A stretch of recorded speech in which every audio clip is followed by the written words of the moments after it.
Primero, ¿qué es el WTE?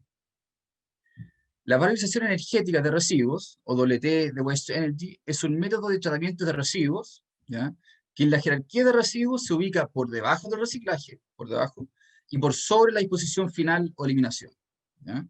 Por tanto, el WTE es el pilar de gestión encargado de tratar térmica y valorizar energéticamente los residuos que no se logran prevenir, ni reutilizar, ni reciclar.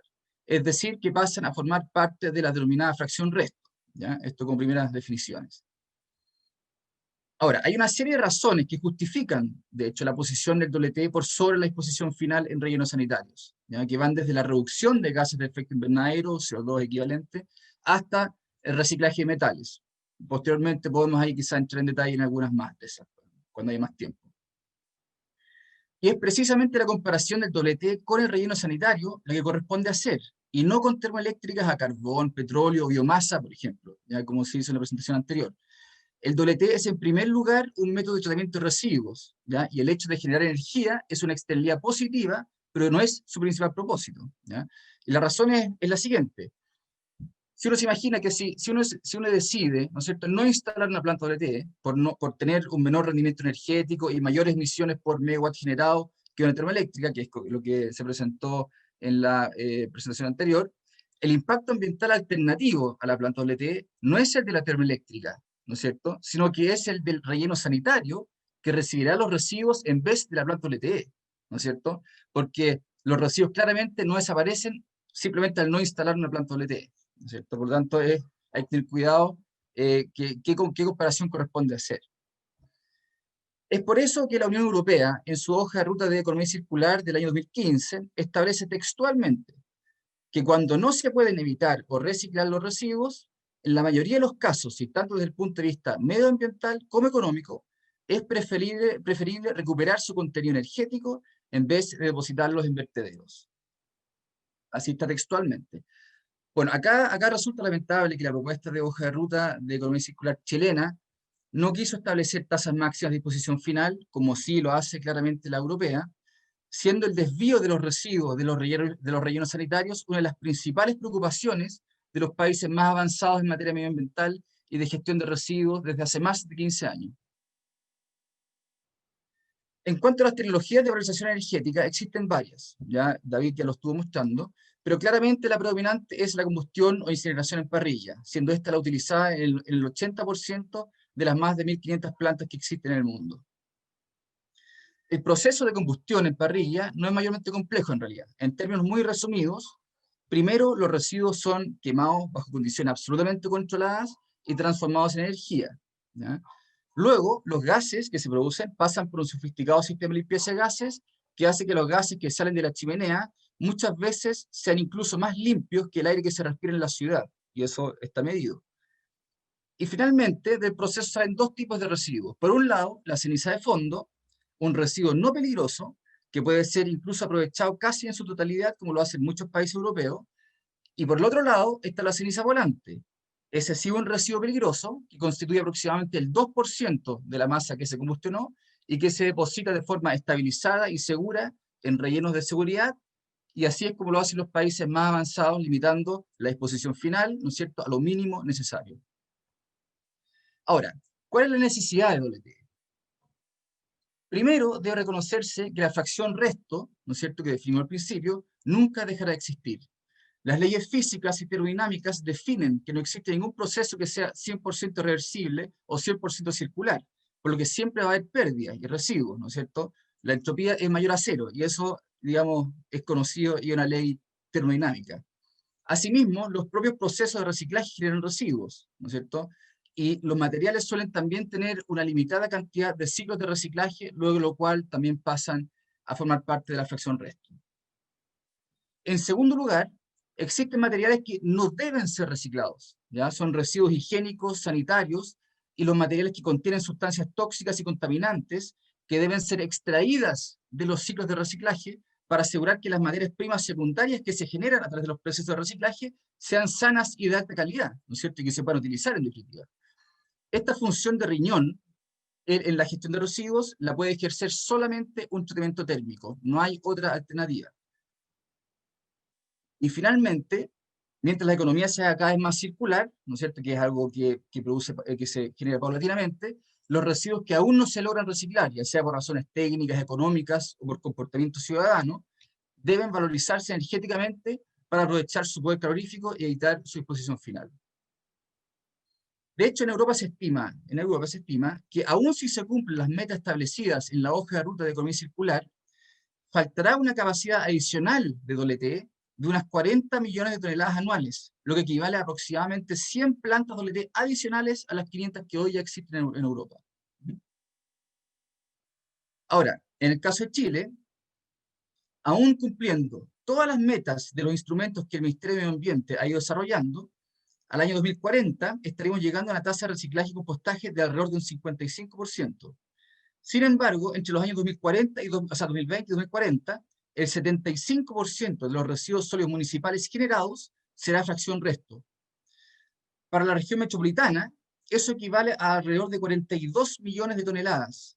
Eso es igual a la cantidad de residuos que ha recibido hasta hoy el relleno sanitario de Diltil durante sus 24 años de operación.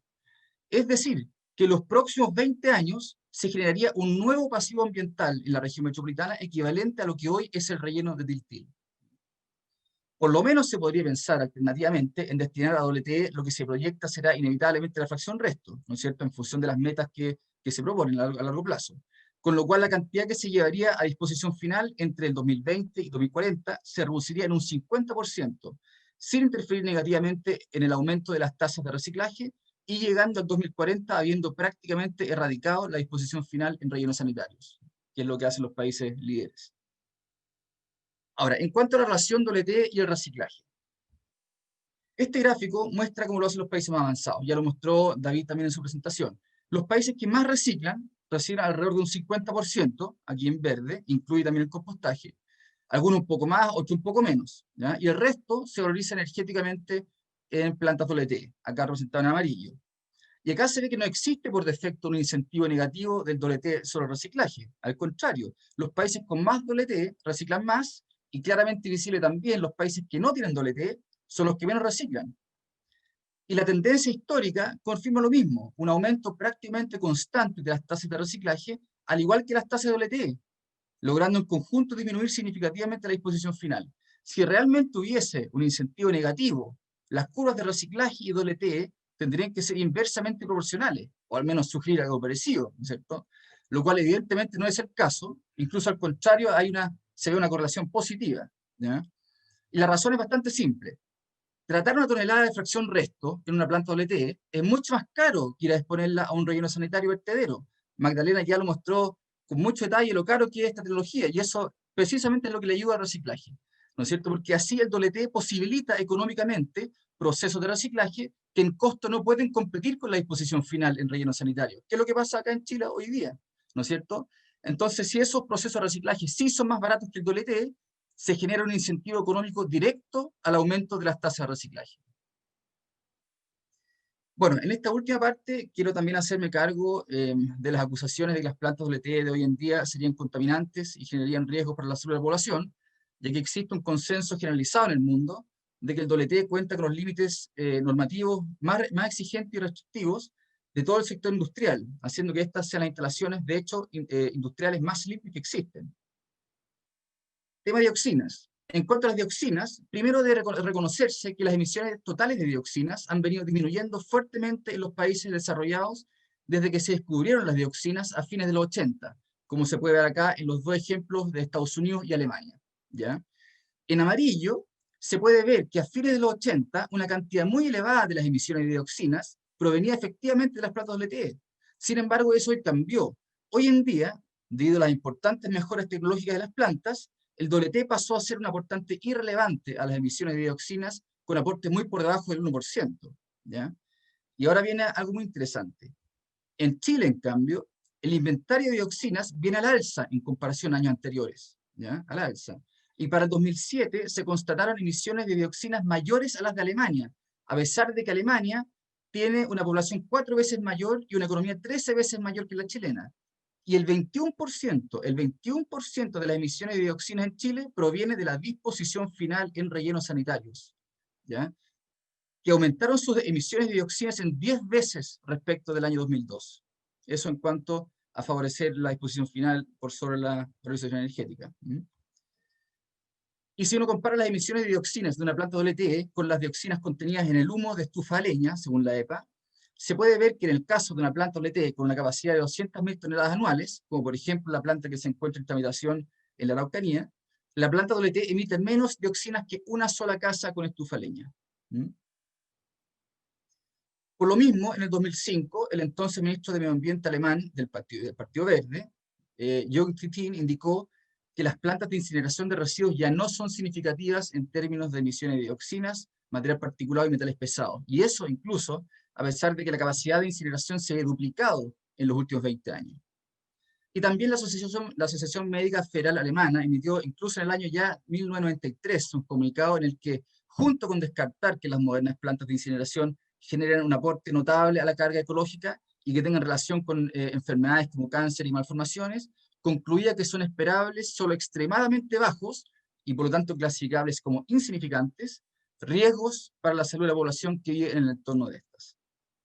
Y es por eso que las plantas WTE pueden insertarse completamente en el contexto urbano e incluso residencial, como se ve acá en 3 ejemplos, digamos, de plantas WTE en 3 de las principales ciudades europeas, ¿no es cierto? Absolutamente inmersas en la vida urbana. Y cierro con una cita del doctor Michael Belzin, que es asesor científico del Partido Verde alemán, que viene muy bien al debate de hoy, de hecho, quien dijo en 2010: aunque muchos integrantes del Partido Verde iniciaron sus carreras en grupos contra las plantas de incineración, hoy en día la incineración con bajos niveles de emisión y recuperación de energía y material es aceptada. Muchas gracias.